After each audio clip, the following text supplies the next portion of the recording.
أعوذ بالله من الشيطان الرجيم. بسم الله الرحمن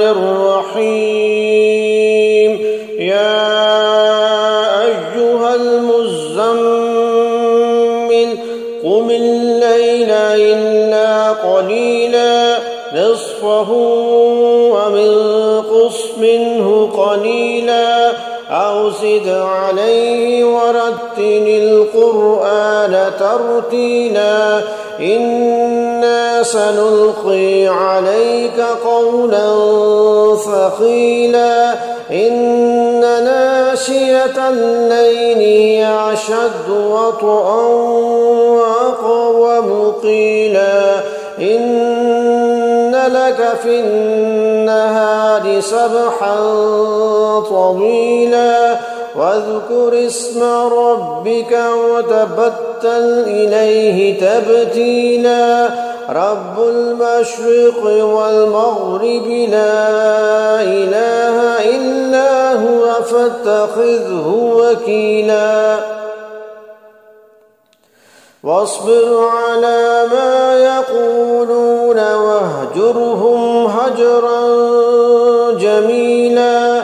وذرني والمكذبين أولي النعمة ومهلهم قليلا إن لدينا أنكالا وجحيما وطعاما ذا غصة وعذابا أليما يوم ترجف الأرض والجبال وكانت الجبال كثيبا مهيلا إنا أرسلنا إليكم رسولا شاهدا عليكم كما أرسلنا إلى فرعون رسولا فعصى فرعون الرسول فأخذناه أخذا وبيلا فكيف تتقون إن كفرتم يوما يجعل البلدان شيبا السماء منفطر به كان وعده مفعولا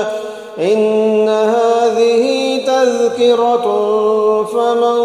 شاء اتخذ إلى ربه سبيلا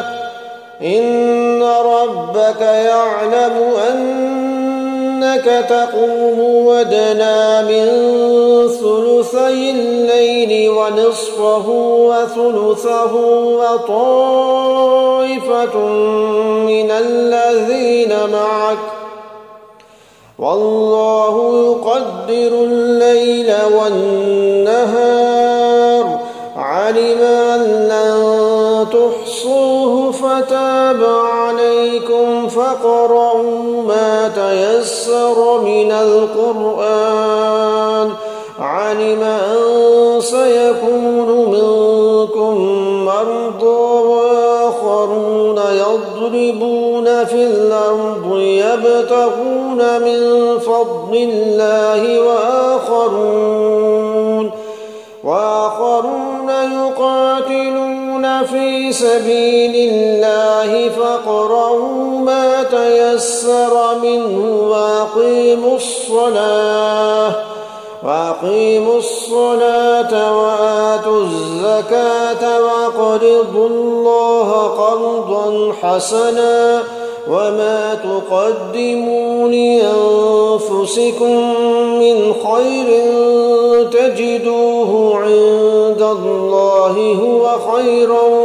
وأعظم أجرا واستغفروا الله إن الله غفور